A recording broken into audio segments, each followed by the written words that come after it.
Après plusieurs mois de travaux intenses et acharnés, c'est déjà les vacances scolaires. Ainsi, enseignants et apprenants sont à la maison, loin de l'école et des cours pour un bon moment de repos. Les vacances, considérées souvent comme des périodes de repos, tant physique qu'intellectuel, sont mises à profit par certains apprenants pour renforcer leur niveau de connaissance pédagogique.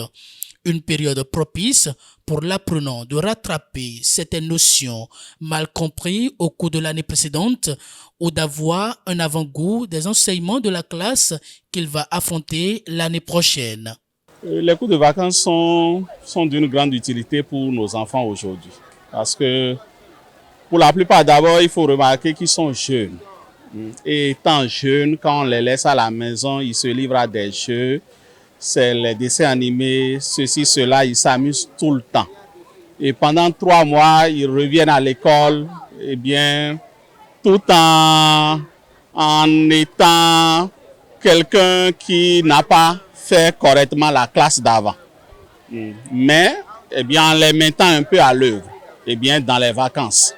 Et pour qu'ils suivent un peu les cours, eh bien, ça se passe pour le mieux à la rentrée. Nous abordons les premiers SA, si bien qu'à la rentrée, les enfants se retrouvent eh bien, dans ce qu'ils commencent par faire. Et puis, ils prennent l'envol. Et en prenant l'envol comme ça, eh bien, l'année, ça marche. Parce qu'en commençant par avoir de très bonnes notes 18, 20 au début de l'année, eh bien, ils ne veulent plus reculer.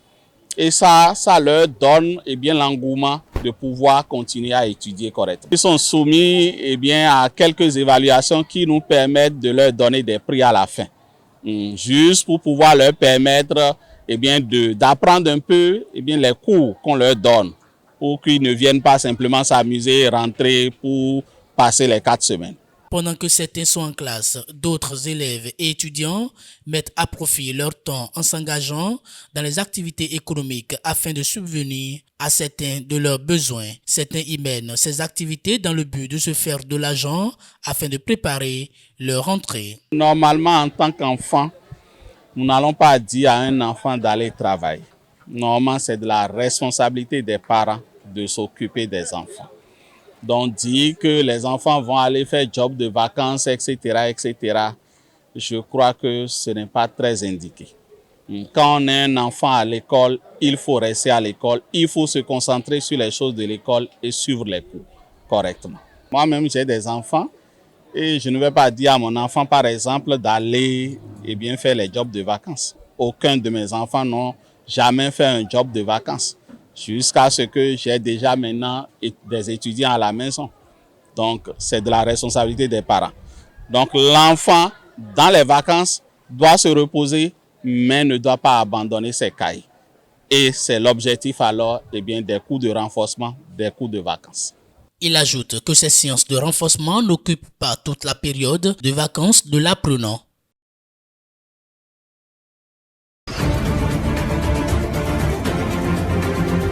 Le relevé de notes est une pièce très importante aussi bien pour les candidats qui sont reçus que pour ceux qui ont échoué. Alors, pour ceux qui sont reçus, c'est d'abord la première preuve qu'ils ont, n'est-ce pas, de la détention de ce diplôme-là.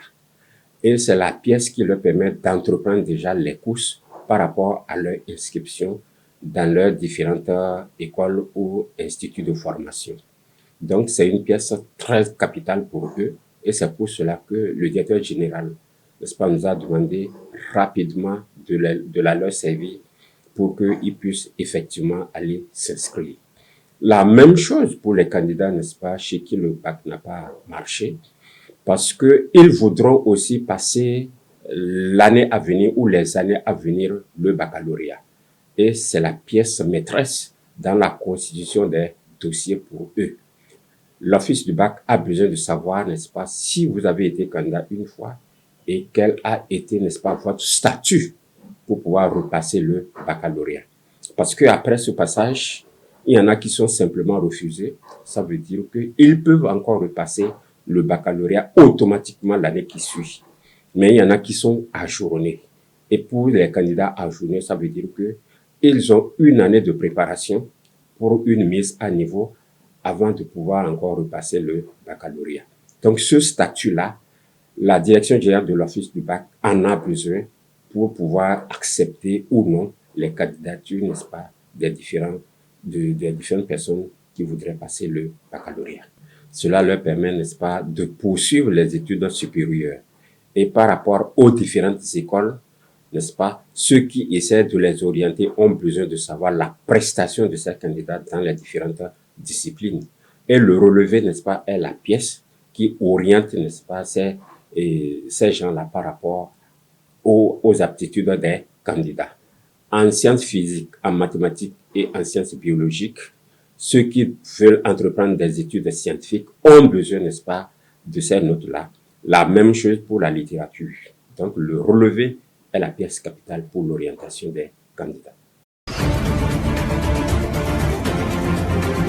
Que ce soit à Kalale, que ce soit à Niki ou à Sinandé, nous avons rencontré des populations vraiment enthousiastes et qui avaient soif d'être informées de ce qui se passe. Partout où nous sommes passés, les populations nous ont chargés de dire merci au président de la République, merci à son gouvernement pour ce qui se passe en matière d'infrastructure. C'est la toute première fois qu'en un temps T, pris comme ça au hasard, on a 5 axes routiers en chantier. Et ça, les populations nous l'ont rappelé partout où nous sommes passés. Ce qui a été reproché au gouvernement, c'est qu'on ne communiquait pas. Les populations ont été jusqu'à nous dire, vous ne communiquez pas. Il y a certaines choses, nous sommes en train de les apprendre. Donc voilà à ce niveau. Du point de vue des doléances, plusieurs doléances ont été faites au niveau des pistes rurales et de certaines routes classées. La tournée nous a permis de constater que la population était avide d'informations et aussi ça nous a permis aussi d'apprécier à leur niveau tout ce qui a été fait de bien, surtout les prouesses qui ont été faites parce qu'eux-mêmes spontanément citaient que avant, par exemple, il y avait certainement des piqueurs sauvages dans leur localité et qu'aujourd'hui, grâce aux réformes courageuses entreprises par le gouvernement, à savoir la lutte contre les cabinets clandestins, l'assainissement du secteur privé, ça a permis aujourd'hui que vraiment dans le village, il n'y a plus de piqueurs sauvages, il n'y a plus de cliniques clandestines et qu'aujourd'hui, ils ont vraiment la qualité des soins. L'autre appréciation qu'on peut faire, c'est le fait qu'au niveau de beaucoup d'arrondissements, les centres ont été médicalisés. Ils ont vraiment apprécié cela et c'était vraiment une bonne faveur à leur niveau. Ils ont aussi apprécié le programme ARCHE qui aujourd'hui a permis à certains bénéficiaires des localités d'avoir accès gratuitement aux soins de santé. L'autre appréciation que nous avions eu à faire, c'est la nouvelle politique de santé communautaire qui a été applaudie partout. Parce qu'aujourd'hui, ils se sont rendus compte que les soins promotionnels préventifs étaient proches d'eux. Et enfin, ils ont loué le grand effort qu'a fait le gouvernement en acquérant les ambulances. Parce qu'on a lancé le nombre d'ambulances qui est positionné par commune, c'est une première. Je crois que ça a été salué et vraiment vivement que ces actions-là se poursuivent et ont été vraiment leur doléance. Cette réduction de compte est un exercice régalien qui permet de retracer les actions du gouvernement dans tous les secteurs, particulièrement au niveau du secteur de l'énergie, de l'eau et des mines. La commune de Bembereké en a bénéficié et nous avons eu des réalisations physiques que la communauté et les populations ont témoigné. Lorsqu'on prend la commune de Bembereké, plus de 87% des populations sont desservies en eau potable. Et ce qui permet aujourd'hui d'avoir un taux d'accès très très apprécié. Et cette réduction de compte a permis aux populations de se retrouver dans les réalisations du gouvernement.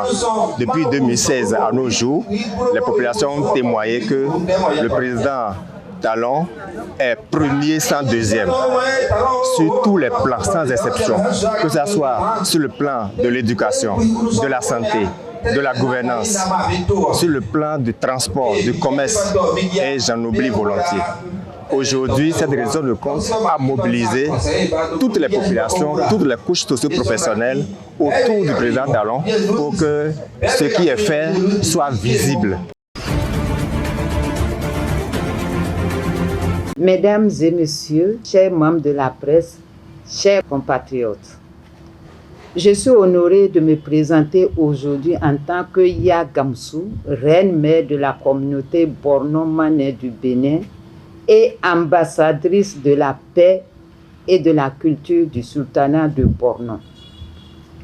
Nous traversons une période difficile marquée par des tensions entre notre pays et le Niger. Dans ce contexte, je souhaite mettre en lumière une approche essentielle, la diplomatie culturelle qui peut s'avérer tout aussi efficace que la diplomatie politique. Raisonnant, nos anciens présidents, Nicéphore Soglo et Boni Yayi, ont effectué un voyage au Niger pour encourager un dialogue constructif entre le président Tiani et le président Patrice Talon. Leur retour a été suivi de l'accueil d'une délégation nigérienne au Bénin, conduite par le ministre d'État, le général Toumba, afin de poursuivre ces échanges, bien que ces initiatives soient louables. Le climat d'inquiétude persiste, comme l'a souligné le président Tiani dans ses récentes déclarations. Cependant, il a rappelé notre identité commune en concluant son discours dans deux langues partagées, le Dindi, le Hausa et le Flouflou. Ces mots, Labou-Sendeno, résonnent tant au Niger qu'au Bénin, nous rappelant nos racines et notre histoire d'échange et de solidarité. Le Niger et le Bénin ne sont pas de simples voisins. Nous sommes unis par des liens culturels et historiques. Ensemble, nous faisons face à des défis communs, notamment la menace croissante du terrorisme. Il est donc impératif de favoriser un dialogue pacifique ancré dans notre héritage culturel. Tout comme nos ancêtres nous enseignent à laver le linge sale en famille, je suis convaincu que la diplomatie culturelle peut jouer un rôle déterminant dans la résolution de cette crise. Nos traditions et nos coutumes sont des ressources précieuses pour encourager la compréhension mutuelle et bâtir la paix. La coexistence de la langue et des dents nous montre qu'il est possible de vivre ensemble malgré les différences. Il est donc temps de valoriser ces liens d'amitié pour construire plutôt que de diviser. En tant que Ya Gamsou et ambassadrice culturelle du sultanat Kanouri, je suis prête à mener cette initiative. Je souhaite rencontrer le président Tiani et le président Talon pour exprimer notre volonté d'unir nos forces au service de nos populations. Ensemble, nous pourrions encourager nos autorités nigériennes à rouvrir les frontières, facilitant ainsi les échanges économiques et renforçant nos relations humaines. J'appelle toutes les parties prenantes, acteurs politiques, leaders d'opinion et citoyens, à soutenir cette démarche collective. La culture est un puissant vecteur de paix et de cohésion sociale. Nous rappelons que nos différences sont une richesse. Unissons nos efforts pour parvenir à une résolution pacifique de cette crise, tout en respectant nos identités et notre dignité culturelle. Je vous remercie de votre attention et de votre engagement en faveur de la paix et de la culture. Vive la coopération entre le Bénin et le Niger. Vive la culture comme voie de paix. Je vous remercie.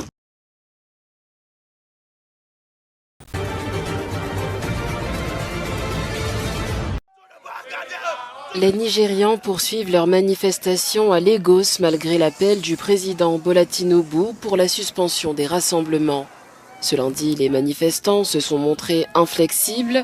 Ils ont envahi les rues de la ville pour exprimer leur mécontentement face aux difficultés économiques croissantes. Vous ne pouvez pas prétendre que vous nous avez entendus et que vous êtes prêts à nous écouter et à dialoguer avec nous, tout en nous demandant de suspendre nos actions démocratiques. Cette manifestation est donc une fois de plus une tentative de démontrer que nous n'allons pas permettre une dictature civile dans ce pays.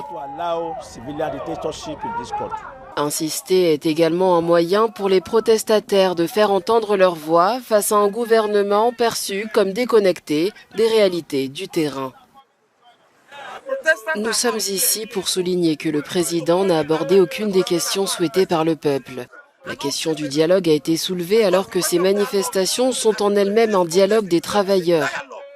Il ne peut y avoir de dialogue avec la classe dirigeante. Malgré les efforts du gouvernement pour apaiser les tensions, les manifestations témoignent d'une forte demande de changement.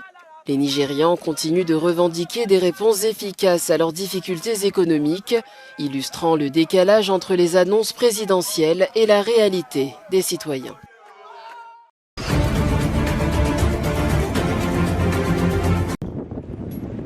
Ce lundi marque un tournant important au Niger. Les États-Unis remettent leur dernière base militaire, la base aérienne 201 d'Agadez, aux autorités locales, avant la date limite du 15 septembre imposée par Niamey. Ce retrait fait suite à celui de la base aérienne 101 le mois dernier. Les troupes allemandes sont également prêtes à quitter le pays ce mois-ci, ce qui illustre une tendance plus large de départ des forces occidentales du Sahel. Dans ce contexte, des analystes craignent un vide sécuritaire imminent. Pour les travailleurs d'ONG se rendant en dehors des grandes villes, une escorte de sécurité est nécessaire. Cette exigence impacte l'aide humanitaire et soulève des questions sur la neutralité. Aussi, les humanitaires étant souvent ciblés, les visites sur les sites deviennent moins fréquentes. Par conséquent, l'aide se concentre dans les villes, laissant les populations périphériques parmi les plus vulnérables, avec un accès réduit à l'aide humanitaire. Alors les personnes qui se trouvent à la périphérie font partie des plus vulnérables. Malgré ces défis posés par le départ des forces occidentales, le Niger a l'opportunité de renforcer ses propres capacités sécuritaires et sa coopération régionale, notamment à travers l'Alliance des États du Sahel, engagée dans la lutte contre le djihadisme.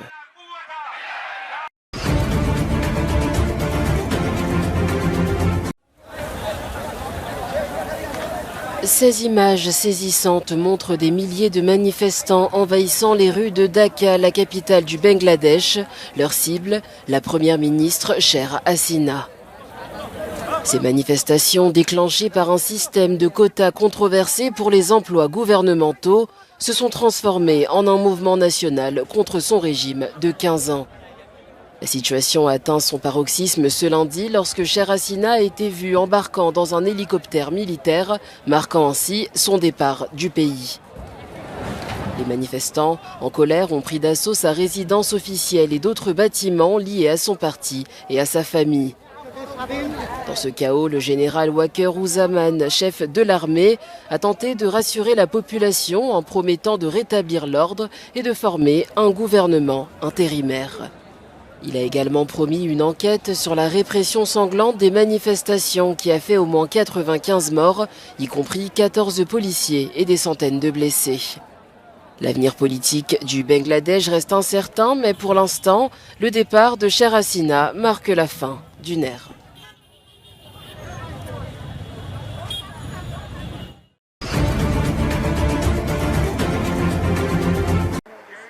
L'Algérienne Kaliane Emour remporte la médaille olympique en gymnastique rythmique. À 17 ans, la jeune athlète est entrée dans l'histoire dimanche 4 août en devenant la première africaine à remporter une médaille aux Jeux olympiques en gymnastique artistique aux barres asymétriques.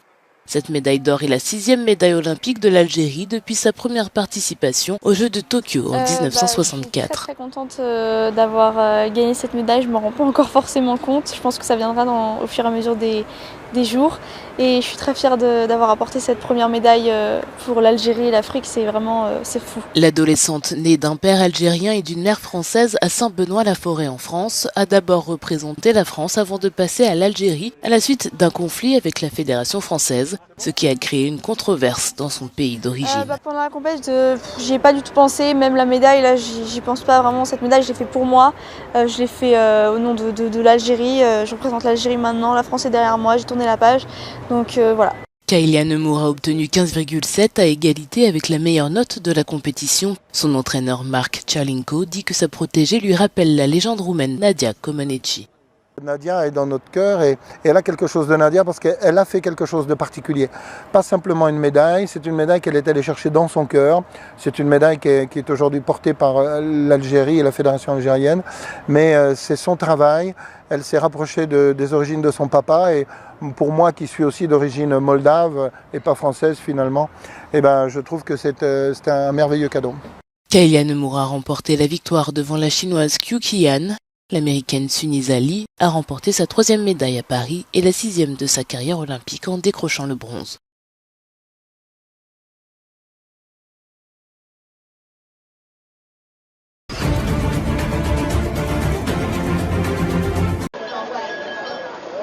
Le Premier ministre britannique a condamné les émeutes qui secouent le pays à la suite d'une agression au couteau qui a coûté la vie à 3 enfants. Dans une déclaration, Keir Starmer a assuré que son gouvernement ferait tout ce qui est en son pouvoir pour traduire les émeutiers en justice à la suite des troubles qui se poursuivent dans certaines régions du pays. Il n'y a aucune justification, aucune à cette action, et toutes les personnes censées devraient condamner ce type de violence.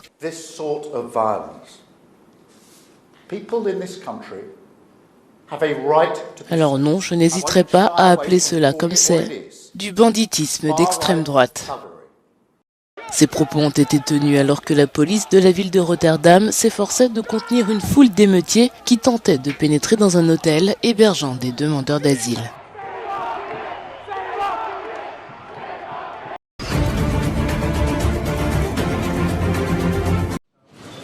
Le secrétaire général du Conseil de sécurité russe, Sergei Shoigu, est arrivé en Iran lundi. Il a rencontré le contre-amiral Ali Akbar Ahmadian, haut commandant du corps des gardiens de la révolution islamique et secrétaire du Conseil suprême de sécurité nationale de l'Iran. Il doit aussi s'entretenir avec le président iranien. Une visite sur fond de tension dans la région après l'assassinat du chef du Hamas dans la capitale iranienne et la mort dans une frappe du responsable militaire du Hezbollah libanais. Des actions attribuées à Israël et qui menacent la paix dans la région. La Russie a resserré ses liens avec l'Iran depuis le début de sa guerre contre l'Ukraine et a déclaré qu'elle s'apprêtait à signer un accord de coopération d'envergure avec Téhéran.